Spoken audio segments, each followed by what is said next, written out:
মাদক ব্যবসায়ী, মাদকসেবী ও চোরাকারবারিদের নির্মূল ও তাদের গ্রেফতার এবং বিচারের দাবিতে নেত্রকোনার দুর্গাপুর উপজেলায় এক মানববন্ধন অনুষ্ঠিত হয়েছে।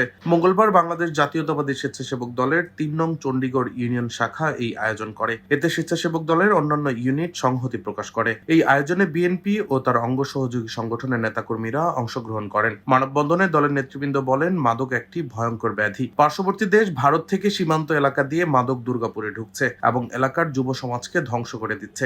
মাদকের ভয়াবহ থাবা থেকে যুব সমাজ ও দেশকে রক্ষার জন্য বিএনপির আইন বিষয়ক সম্পাদক ব্যারিস্টার কায়সার কামালের নেতৃত্বে তারা কাজ করছেন বলে জানান। যদি কেউ মাদক ব্যবসায় জড়িত থাকেন, মাদক সেবনে থাকেন, তাহলে তার বিরুদ্ধে অতি দ্রুত, এমনকি আমরা অতি দ্রুতই আমরা তার বিরুদ্ধে সাংগঠনিক ব্যবস্থা নিব এবং পাশাপাশি যদি কেউ মাদক ব্যবসায়ী থাকে তাকে ধরে আমরা আইনের হাতে সোপর্দ করব। আপনারা আমার পাশে থাকবেন। মানববন্ধনে দলের নেতাকর্মীরা অঙ্গীকার করেন, মাদক থেকে যুব সমাজকে রক্ষা করতে হলে একটি দুর্বার সামাজিক আন্দোলন গড়ে তুলতে হবে। মাদক নির্মূলে বিএনপির এই সামাজিক কার্যক্রম অব্যাহত থাকবে বলে জানান আয়োজকরা।